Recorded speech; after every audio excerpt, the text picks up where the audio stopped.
Hey guys, welcome back to Fuck Where Do We Start? The podcast where we talk about literally anything and everything unfiltered, raw emotions, this, that, the third, you know the drill. Today is a very special episode because number one, I'm in a studio, and number two, I'm my very first guest here. I have my friend Candace, who I can't wait to introduce you guys to. So we're going to jump right in this episode. Be prepared for lots of real, raw conversation and human connection. Well, let's go.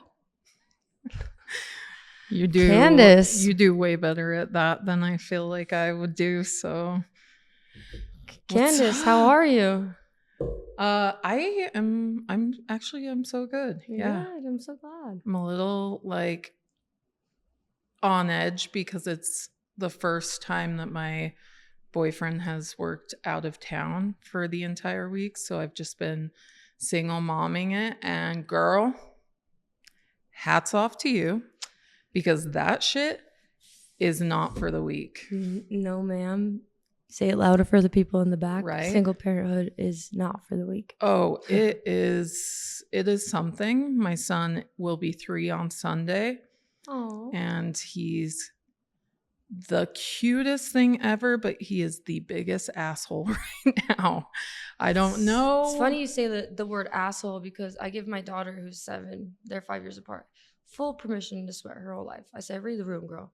The one time she ever came up in my room, it was recently. She walks in the door and she goes, Mom, Sterling is an asshole. He's 2, right? Just barely on April 1st. Oof. Yeah. So I get the asshole thing for sure. But they're so Mm-hmm. cute, right? I know. I'm going to let it slide, but he's got this phase where he's got like a high pitched scream and keeps putting his hands on his hips. And when he puts his hands on his hips, I'm like, I feel like he's belittling me just a little bit. Like it feels a little weird that he knows that social cue. For sure. My son postures at me. Oh. He growls. He goes, Arr. He's trying to alpha. He says, no. I said, what's up, dude? He goes, I'm alpha. You're beta. Yeah. Let's get this straight. He's an Aries baby. So he's April 1st. I'm April 2nd. Ooh. Okay. Yeah. So I'm on a match for a match. My son's April 12th. Aries. Mm-hmm. Okay. It's an Aries thing. I knew that's why we click. Yeah. Yeah. 100%. But yeah, so hats off to you for that. And hats off to you for that. Shit, dude. Caden, I love you so much and I miss you so much. Please come home because I'm falling apart without my emotional support. This is hubby, boyfriend, father of the child. Yep. Come back. We met our first date was 4 years ago on your birthday. On my birthday? Yeah, April 2nd. Gosh, that's crazy. It was my sister's baby shower and he picked me up and we went and got coffee and we went to a thrift store and we went to an arcade. Oh my goodness. So since then we've been together and we actually connected over the fact that neither of us wanted kids. So you guys connected on the fact that neither of you wanted kids and you have a kid together? Yeah. That's pretty cool. Sweet little baby angel. Yeah, angel baby. Yeah, honestly. But also kind of shitty of me because I did name my son after a drunken cowboy. So when he's acting up, I'm like, is this what I manifested? I think his name's Waylon. I'm like, oh shit. Man. I think I might have manifested that, but manifestation is real. It is. I'm about it. Yes. So yeah, that's where we're at right now. February 4th was my 4 years of sobriety. Congratulations. Thank you. That's amazing. Not a lot of people make it that far. I didn't think I was going to. I honest to God thought I was going to die drinking. Like I had like kind of decided that in my head. Like that's just like what was going to happen. Yeah. 'Cause I lost 2 of my best friends to alcohol. And I'm sorry to hear that. It was like the hardest time to go through. It was the hardest experiences that I've had. And everyone around me that knew that it was an issue for me, were like trying to tell me to like slow it down and stuff. So I did for a couple of months. And then I did 3 months of sobriety. So when I was in California, I celebrated by drinking. Super smart. I was like, now I've given it a break, so I think I can handle it. I can't handle it. And I feel like, if I'm being completely honest, that it happens with a lot of alcoholics, specifically in my life as well. Yeah, well, I saw like your video about your birthday and Me your turning mom. 30. Yes, and I was like, okay, she keeps saying healthy, so I know her mom's an addict, because that's all we want of addicts, is we want healthy. Mm-hmm. And it's not even like you get past the point of being like, can you be clean? Because being clean doesn't mean being healthy. No. For all people. No. And my mother does actually get those confused because she actually is currently not drinking. She claims, I will believe her right now. But there's always something else, something else, and something else. And so it's just very confusing to navigate. Well, because you're not in her shoes and she's not in yours. And even though I will say that I think that it seems like she maybe has like a guilty conscience about it, and She does. She's trying, but the things that she's doing to try aren't the things that you need to see. 100%. You're like, in the video, like she left you a present, and you're like, but I don't need anything.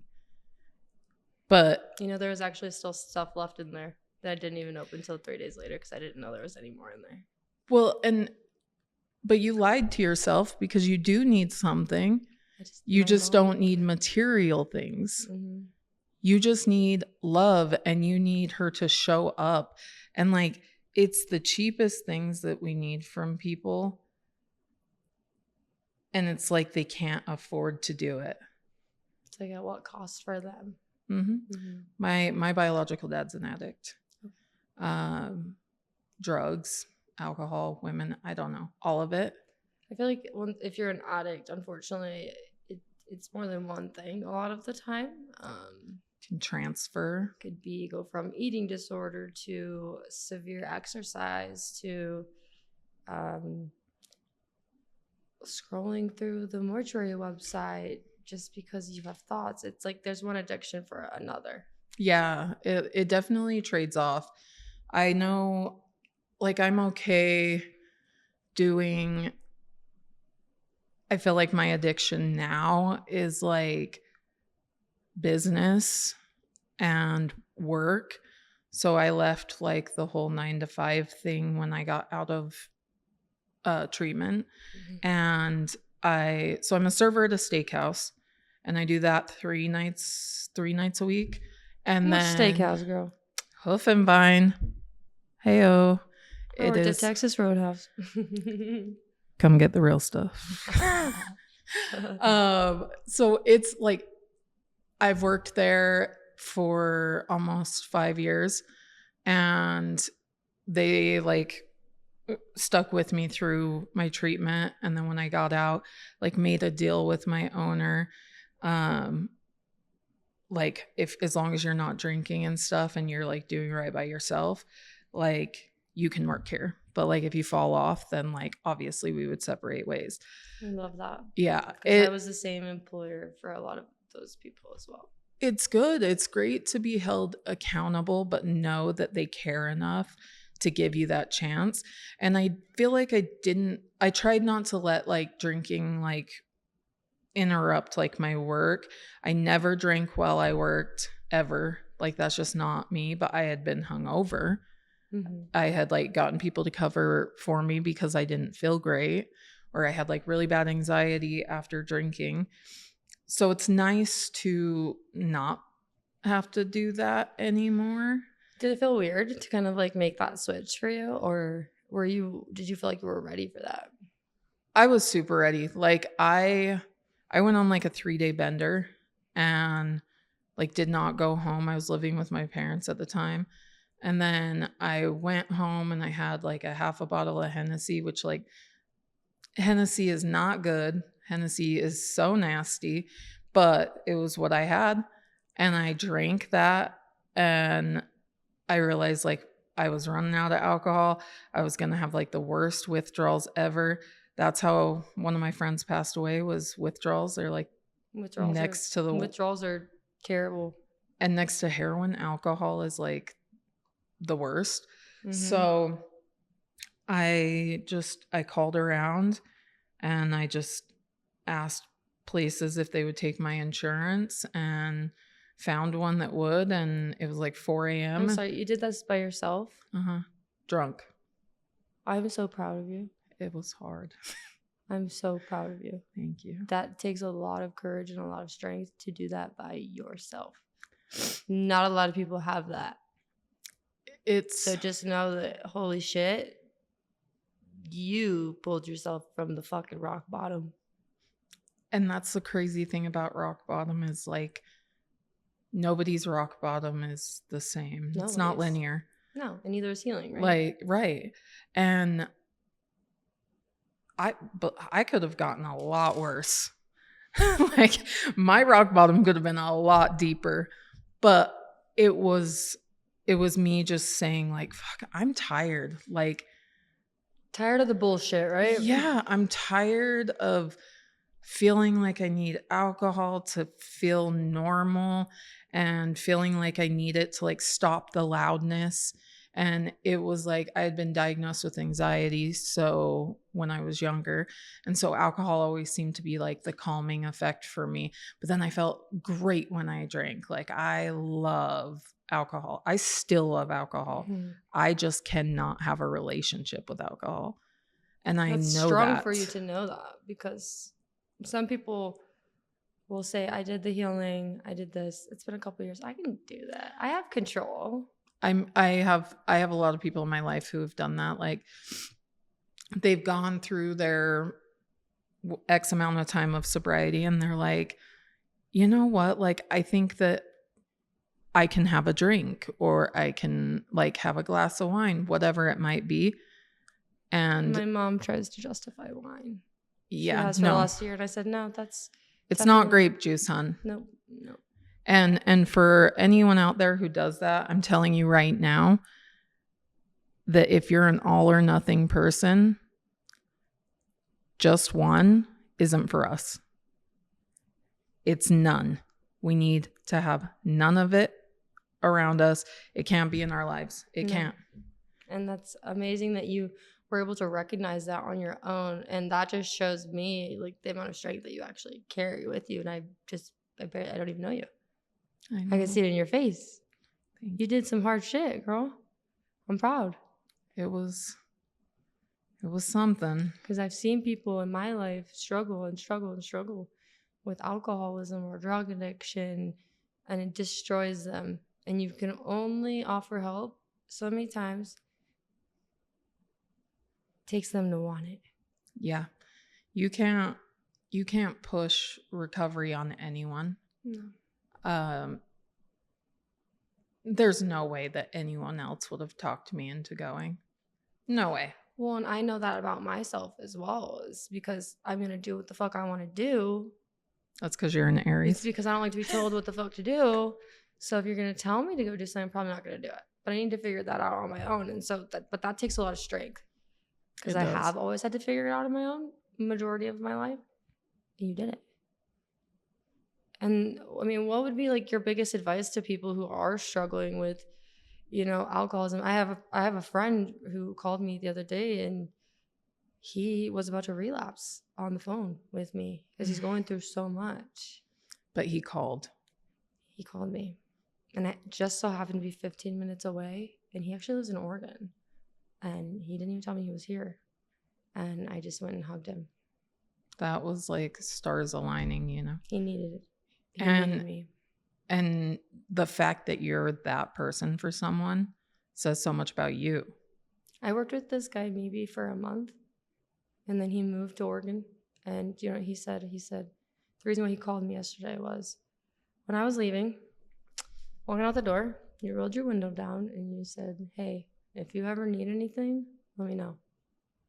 This was months ago. And he just called me literally 2 days ago. He's just been holding on to that little sentence, huh?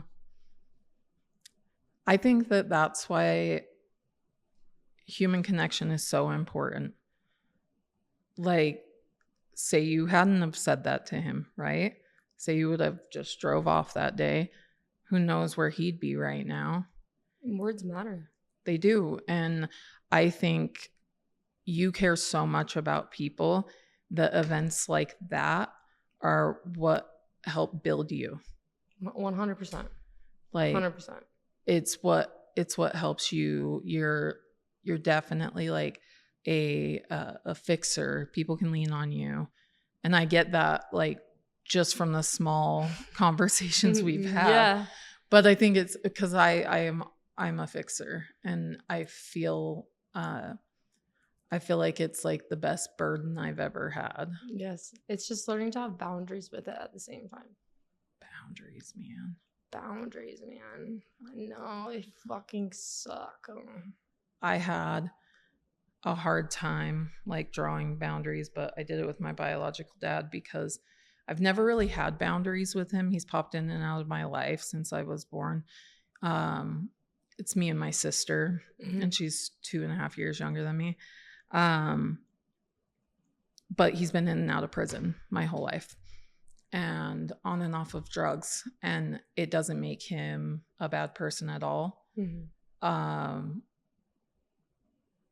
It's weird that I feel like I'm the most supportive person in his life, but he also takes everything out on me, which is wild because you're the safe person.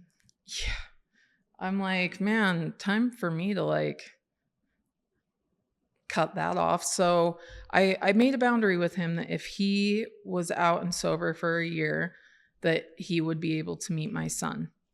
Okay. And then my sister has 2 boys that he had never Okay, so he's a grandpa times 3. Yep. Grandpa times 3 boys. Oh. So it's like, I know that you weren't a good dad. I had a dad that raised me. Shout out Jerry McCann. Shout out Jerry. And he was a great dad, and it doesn't replace the fact that, you know, I felt unwanted by one of my like parents. It just made me feel like I needed to work extra hard for love, like growing up. I can relate 100% with you. I've had a rocky relationship with my dad since I can remember. My parents got divorced when I was 5. They both remarried very quickly after that. I want to say I was 6 when they both remarried. Oh. My dad, I've been officially no contact as an adult with him for over 1.5 years now. That's wild. Because I'm done feeling small. I'm done being told to shut up and be quiet. I'm done not having a voice. And I'm sorry, if you can't respect me, you do not get access to my children. Good for you. And so what they do is they actually try to go behind my back to my ex-husband to see my daughter. Are they LDS? Yes. I mean, that, like, I just feel when you said like they want you to be quiet, I feel like that, like, so, that type of suppression, when you hear that in Salt Lake, oftentimes goes hand in hand with the church. Religious trauma is 100% a thing. Yeah. I have a lot of very close friends with religious trauma. I was lucky that my parents weren't overly religious, and I kind of got to choose to do what I wanted to do. And I chose to be baptized LDS when I was 9 years old. I stopped going to church when I was in like 9th or 10th grade. So they weren't very nice to me when I moved. Well, no, I never had a community at church. I was forced to go. Yeah. I didn't go to school with any of them. I went to school at my mom's house. Like, I went there and I had nobody. Right. And I just sat there. And then there are some really good LDS people in this world, 100%. And Soft was one of them. Yeah. And unfortunately, the way that they portrayed it to me, I have severe religious trauma. Like, I cannot talk to my dad, like, at all. I actually recorded our last conversation because I knew it was going to be our last conversation. And it's the same shit, different day. Be The quiet, superior shut up. attitude. Because actually, what's sad is because I lived with them. After my son's dad passed away, while I was raising him that first year, I had to live with my dad, which I was no contact with really until my daughter was born. Oh, gosh. So I had to live with them, and they were just trying to control everything about me. Like, no boys in my room. I'm 28. I have 2 kids. I literally could not do anything. I was getting ripped into all the time by my stepmom on how I raised my kids, to the point where I said, I just got to move out. I had nowhere to go. I literally had a couch to go, or a bedroom to go sleep in at my friend's house. And to the point where I had to have cops there because they were throwing my stuff outside. They said they were throwing my stuff outside. My stepmom was in my room when I got there with the cops, going through my stuff. Hold on. What does your dad do for a living? I think you told me this. So my dad is actually a retired police officer. He was a West Valley City police officer for 17 years. I bet your dad arrested my dad. Probably. At some point. Probably. And so what's crazy about this, though, is they want to have a relationship with me and my kids, right? This is where I was heading is, but the last thing that they said about me to my mom in a text, Ashley's dead to us. Oh, those are some big words to have. I'm sorry, you can't take that back. No. But then to try to see my kids? As a mother, can you ever imagine? No. Never. Like, never. And so that goes back to, like always feeling like you're not good enough. Because I do have a brother that was fully biologically my brother. We went back and forth. I've always had to compete with my brother. Older or younger? He's 2 years younger than me. Like my dad supports him because he's married, has a house and whatever, and dogs and all these things. Because he did it a different way. But I'm a little different. And I'm just the outcast. And so I totally get like the boundaries and the no contact. It is fucking hard. It's very hard. It's hard to feel unworthy of something that should just come natural. Well, it's like your inner child's like, I just want that. Like, I just want my dad sometimes. Oh, 100%. I can't call him. I'm not going to call him. Movies like make you see like this like daddy, daughter, dad's princess sort of thing. And it's like, nah, I didn't have that shit. Like, and I'm all right. Like, I'm good. Oh, I'm good. But thank you for raising me. It's just, it's something that, like the inner child, like you said, it's something that's always going to be there in my subconscious. Like, I blamed myself a lot. Like, what did I do to make my dad not want to be my dad? And I don't even think he realizes like how deep it goes. I don't think my dad does either. I think that they just think we're okay. Like, it's fine. They're okay. Like, I think that that's how my biological father thinks. See, I fear my dad doesn't think the same way. He would tell probably anybody that I was just a shit kid and I deserved it. And so it's like, doesn't really make sense there because I didn't deserve it. And you have 3 other kids that you treat really well. And so my thing was more my stepmom. I wanted him to just say, shut the fuck up, Karen. Is that her name? Yes, ma'am. Oof. I bet that was a shocker for her a couple of years ago. All the Karen videos start coming. She's a Karen her whole life. Ugh. She's that girl. Step-parents have such a they have such a big impact on people's lives. They don't even understand. You know what I mean? Like, she goes, somebody's gonna cry. Such an impact on people's lives. And like, I don't see a difference between like blood relation and not. Absolutely not. Like, family's family. I have 3 older stepbrothers. Those are my brothers. My dad who raised me, that's my dad. Mm-hmm. And then I have my full sister, Chancey, and like, then I have a younger sister and brother that were adopted. And like that, it does not matter. No, it doesn't. Family is family. Yeah. And the ones who show up are the ones who get the credit. And I feel like sometimes people feel entitled to like having like the title of father or dad. Mm-hmm. It's like, oh, well, that's my kid. It's like, well, you didn't work for this relationship at all. Mm-hmm. So the fuck I am. If I hear I'm your dad or I'm your mom one more fucking time, I literally say, I don't fucking care. They don't own you. Yeah. Like what? You made me. Thank you. Yeah. Congratulations. You're welcome. You made a legend. You're welcome. So good for you. Yeah. And so it's like, it's very, you say step parents. You have step parents as well? Yeah, I have my bonus dad. Okay. So I have both. And my stepdad's, you know, he's cool. He's never tried to be like that dad figure. You know, he's never tried to step on that. My stepmom? Holy shit. She sounds like a tyrant. Holy shit. I used to get my clothes taken away. If I left them on the floor, I'd have to buy them back. Scrub the floors, hands on knees. She'd hit me in the face while I held her kid and putting sunscreen on her once because I didn't know where her life jacket was. Been locked in the bathroom. She told her one time I wanted to kill myself. She said, go ahead and do it. She will not ever take accountability for any of it, and she has never said sorry. But what upsets me the most is that my dad wasn't really like the abusive one. He just let it happen.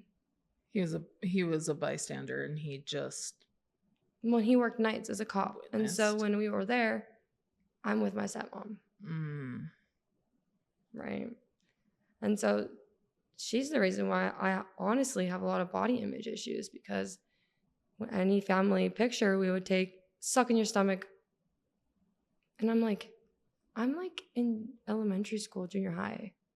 Ma'am. Suck in your stomach. She's sucking your stomach. She would make me like put a bra on when I didn't even have boobs. Like I got in trouble for shaving my legs.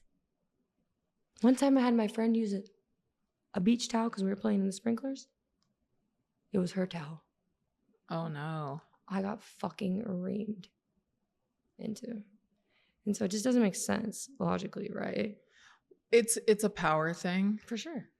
It's a power thing. She had no control over her. I will guarantee you that she had no control over anything in her life until she was able to boss you around, boss your siblings around. For sure. You were probably just the one that said, hell, she bossing my dad around. Oh yeah. I lived there. My dad's miserable. There's no way that he would still be there and be staying there if he didn't like to be the beta. Yeah, like I'm just like, I don't understand, Dad. All I ever wanted to do is just say, shut the fuck up, girl. Don't hit my kid. Don't lock my kid in the bathroom. That's absurd. Right? Well, it's weird what weak men will do for women. For sure. And they always have like the jobs that are like powerful jobs, super macho, like, oh, I'm a cop, but then he goes home and he has to like cower down to like his wife, who's just an angry, bitter person because she's never had control ever. She's very angry and bitter, for sure. And I don't know what that's all about, but she really fucked me up as far as like my self-image growing up, like my entire life. 100%. And then on top of that, my mom struggled with an eating disorder. And so I have two very different sides coming at me. And so who do I become? Yourself? Yeah, but then I'm being told I'm fat. I'm this. And then, you know, food is like, you know, my mom struggled. And that's a hard thing to overcome.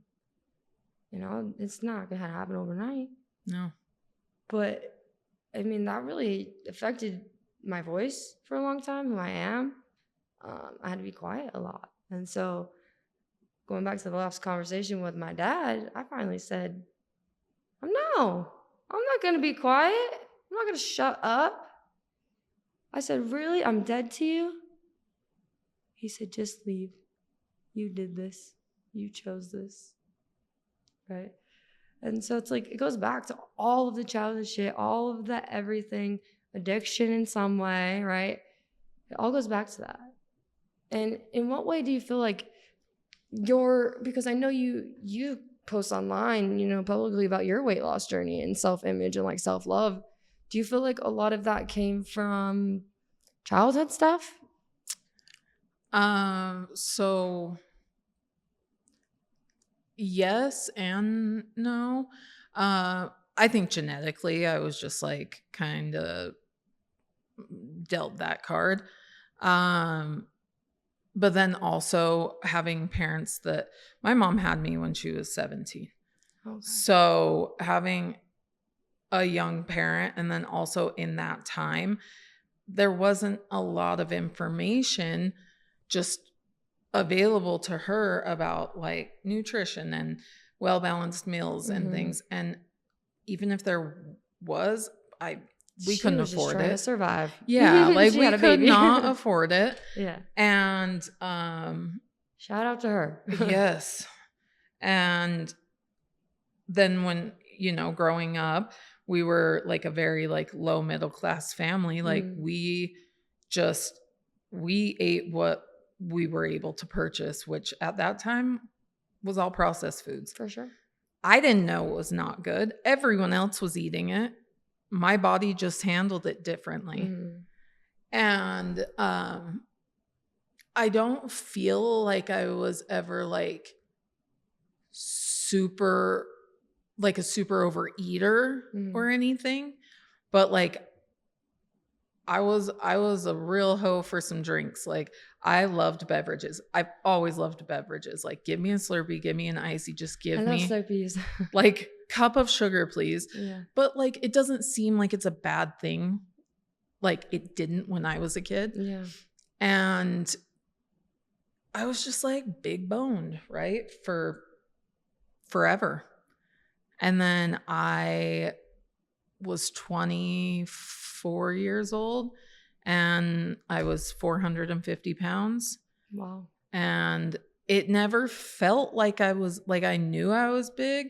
It just never felt that way because I tried my hardest to like just be like normal. What even is normal? A construct.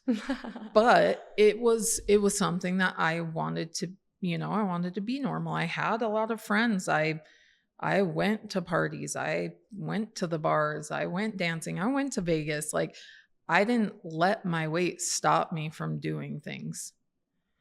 But there were a lot of times that like getting kicked off of a roller coaster because it wouldn't click, or you know, things that happened, like breaking chairs when I sat down. That happened like 4 times at my fucking parents' house. Same goddamn chairs. You're like, are you fucking I'm kidding like, me? can we just get new chairs? I'm starting to think it's not a me problem.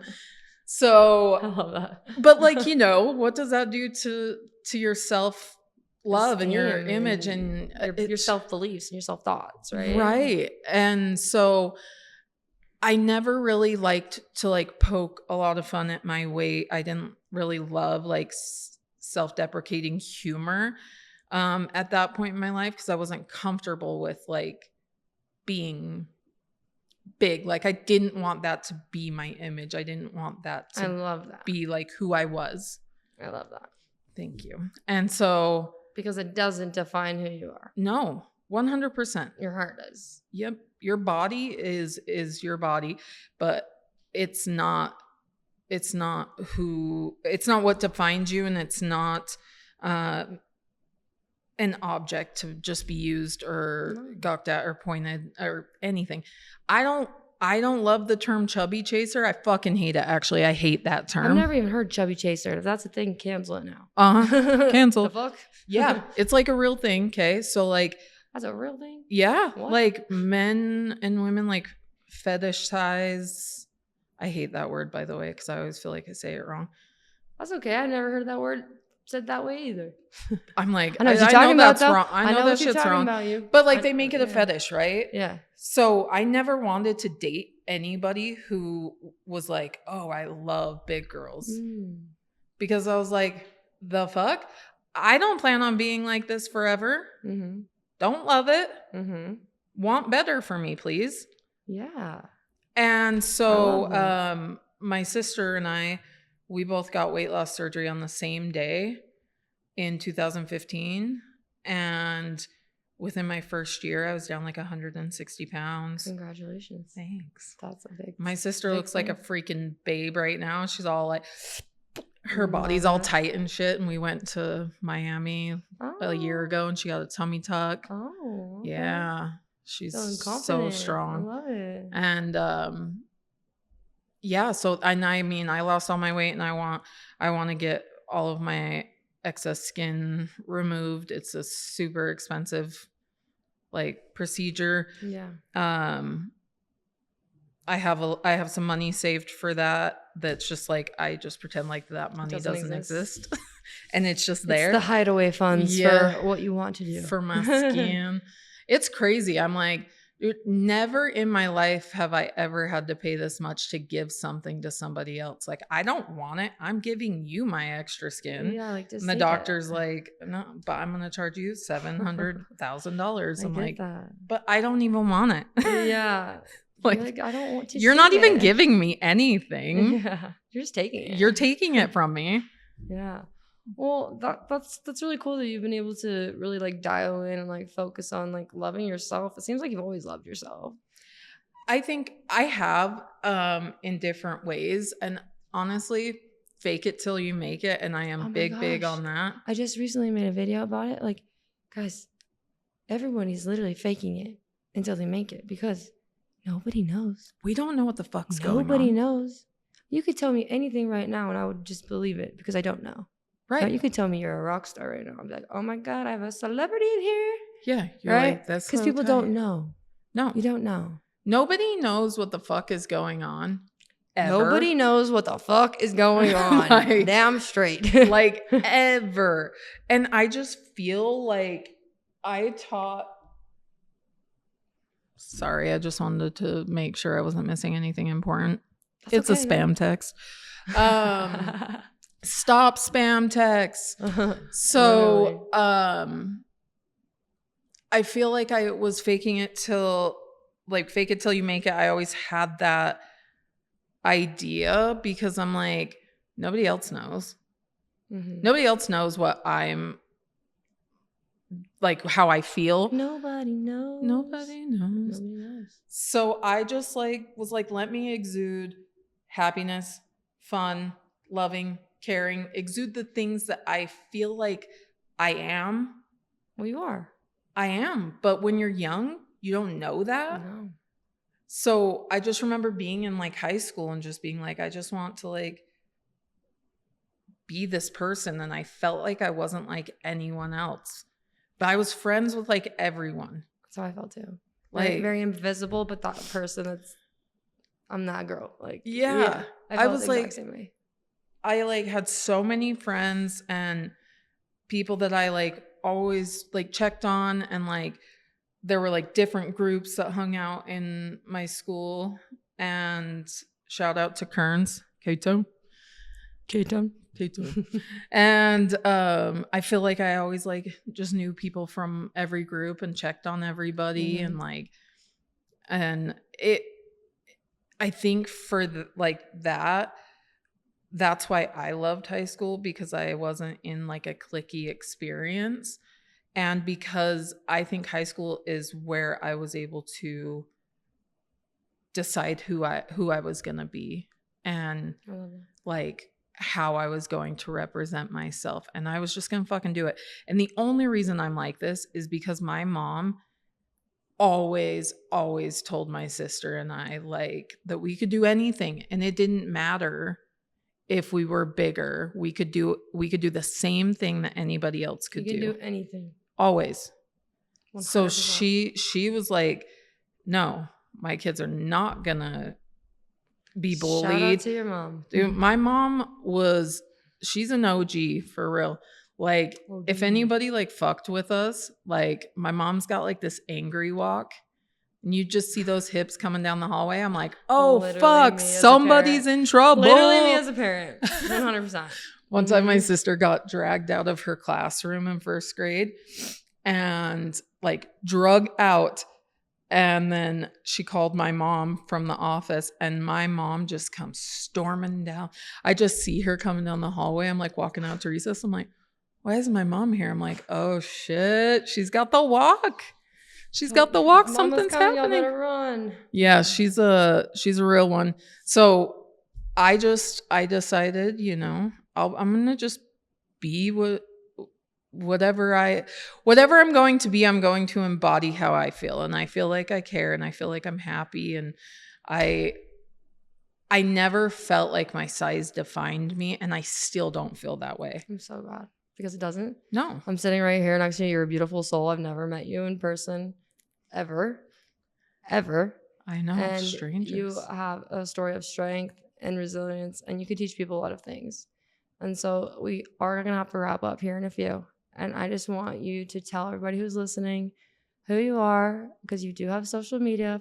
If they want to follow you along the journey, if anyone needs you, stuff like that, because you're strong and you can do hard things and you fucking did it. Girl, you too. Well, thank you. Look at you. But I just want you to sit here and realize that teenagers listen to my podcasts, and, you know, family members might, but just that story alone, talking about your body image and going through addiction and choosing yourself, is going to give so many people, not even just girls, the power and the voice to speak up and be themselves.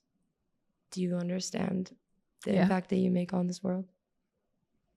I think I feel so lucky to have the opportunity to be here today, because I feel like I have lived through some tough shit, but like I own 2 companies that I run. I am working with my friends at the steakhouse. I have the most wonderful partner. I have the most wonderful son. And that's all because I'm not going to let my self-image, or my body, physical appearance. I'm not going to let that define me. I'm also not going to fucking let somebody judge me on that. And if they're judging me on that, what a small human. Boy, bye. Yeah, we don't have, it's 2026, okay? We don't have time for bullies. We don't have time for people who just suck the fun out of everything. We don't have time for family members who take, but don't ever give back. And we don't have time to hate on ourselves, because you're the only one that will have your back. At the end of the day, you are your only person. 100%.